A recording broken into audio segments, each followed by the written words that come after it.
ചേർത്തല ബിന്ദു പത്മനാഭൻ കൊലക്കേസിൽ പ്രതി സെബാസ്റ്റ്യനെ കസ്റ്റഡിയിൽ വാങ്ങി ചോദ്യം ചെയ്യാൻ ക്രൈംബ്രാഞ്ചിന്റെ കസ്റ്റഡി അപേക്ഷ ഇന്ന് പരിഗണിക്കും. കേസിൽ സെബാസ്റ്റ്യന് പങ്കുണ്ടെന്ന് വ്യക്തമായതോടെയാണ് കസ്റ്റഡിയിൽ വിശദമായ ചോദ്യം ചെയ്യാൻ ക്രൈംബ്രാഞ്ച് ഒരുങ്ങുന്നത്.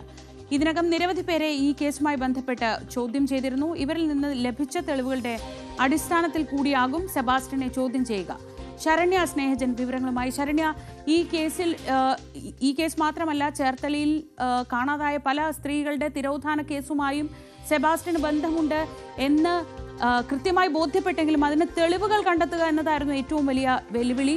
പല ഘട്ടത്തിലും അന്വേഷണം തടസ്സപ്പെട്ടതായി നമ്മളടക്കം റിപ്പോർട്ട് ചെയ്തിട്ടുണ്ട്. ഇപ്പോൾ സെബാസ്റ്റ്യനെ കസ്റ്റഡിയിൽ വാങ്ങി ചോദ്യം ചെയ്യാനുള്ള ഈ ക്രൈംബ്രാഞ്ചിന്റെ നീക്കം ഏത് പശ്ചാത്തലത്തിലാണ്? കൂടുതൽ തെളിവുകൾ ഇതുമായി ബന്ധപ്പെട്ട കസ്റ്റംസ് ലഭിച്ചിട്ടുണ്ടോ?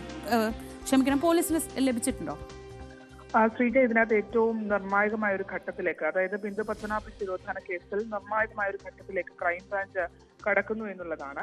നമുക്കറിയാം, ജൈനമ്മ തിരോധാന കേസ്, ബിന്ദു പത്മനാഭന്റെ കേസ് രജിസ്റ്റർ ചെയ്യപ്പെടുന്നത് 2017 അതിനുശേഷം ലോക്കൽ പോലീസിൽ നിന്നും ക്രൈംബ്രാഞ്ച് ഈ കേസ് അന്വേഷിച്ചെങ്കിലും 8 വർഷങ്ങൾക്കിപ്പുറം അതിനകത്ത് വലിയ തോതിൽ യാതൊന്നും കണ്ടെത്താനായി അന്വേഷണ സംഘത്തിന് കഴിഞ്ഞിരുന്നില്ല. പക്ഷേ ഈ കഴിഞ്ഞ ജൂലൈയിൽ സെബാസ്റ്റ്യന്റെ വീട്ടുവളപ്പിൽ നിന്നും ജൈനമ്മ എന്ന സ്ത്രീയുടെ തിരോധാനവുമായി ബന്ധപ്പെട്ട് നടത്തിയ അന്വേഷണത്തിൽ മൃതദേഹാവശിഷ്ടങ്ങൾ കണ്ടെത്തിയതോടെയാണ് പിന്നീട് ഈ തിരോധാന കേസുകളെല്ലാം തന്നെ സജീവ ചർച്ചയാകുന്നതും ചൂടുപിടിക്കുകയും ചെയ്യുന്നത്. കഴിഞ്ഞ ദിവസം, അതായത് ആഴ്ചകൾക്ക് മുമ്പാണ് ബിന്ദു പത്മനാഭൻ എന്ന വ്യക്തി അവരുടെ തിരോധാന കേസ് കൊലപാതക കേസായി ക്രൈംബ്രാഞ്ച് അപ്ഗ്രേഡ് ചെയ്യുന്നത്.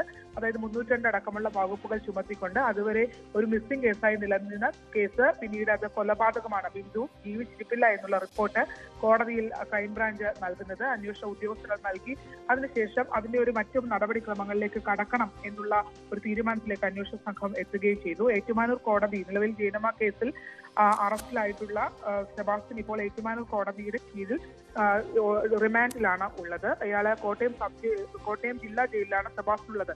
അതുകൊണ്ട് തന്നെ അവിടെയുള്ള നടപടിക്രമങ്ങളൊക്കെ പൂർത്തീകരിച്ചിരുന്നു. ബിന്ദു പത്മനാഭൻ കേസിൽ, കൊലപാതക കേസിൽ 2ാമത് അറസ്റ്റ് രേഖപ്പെടുത്തുകയും ചെയ്തു. അതിനുശേഷമാണ് ഇപ്പോൾ പ്രധാനപ്പെട്ട ഒരു ചുവടുവെപ്പിലേക്ക് അന്വേഷണ സംഘം നീങ്ങുന്നത്. കസ്റ്റഡിയിലേക്ക് വാങ്ങുന്നതിന് വേണ്ടിയുള്ള അപേക്ഷ ഇന്നലെ നൽകിയിരുന്നു. ഇന്ന് കസ്റ്റഡി അപേക്ഷ കോടതി പരിഗണിക്കും. മാത്രമല്ല, ചൊവ്വാഴ്ച വരെ കസ്റ്റഡിയിൽ വേണമെന്ന് ആവശ്യപ്പെട്ടുകൊണ്ടാണ് ഇപ്പോൾ ആലപ്പുഴ ക്രൈംബ്രാഞ്ച് ഇത്തരത്തിൽ അപേക്ഷ നൽകിയിട്ടുള്ളത്. അതിൽ വളരെ പ്രധാനപ്പെട്ട കാര്യം, നമ്മൾ ഇന്നലെ പുറത്തു കൊണ്ടുവന്ന കൂത്താട്ടുകുളം കേസ് ഉൾപ്പെടെയുള്ള പുതിയ കേസുകൾ നിലനിൽക്കുന്നു എന്നുള്ളതാണ്. അതുകൊണ്ട് തന്നെ വിവിധ ഇടങ്ങളിൽ നിന്നുള്ള അന്വേഷണ സംഘം ഇവിടെയുള്ള അന്വേഷണ സംഘവുമായി കോർഡിനേറ്റ് ചെയ്ത് തന്നെ പോകാനുള്ള സാധ്യതയാണ് ഉള്ളത്.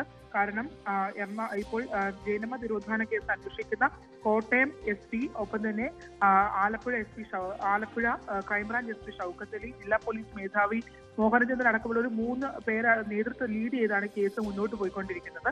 അതുകൊണ്ട് തന്നെ ഐഷ കേസ് അടക്കമുള്ള കേസുകളിലും വിവരങ്ങൾ തേടേണ്ടതുണ്ട്.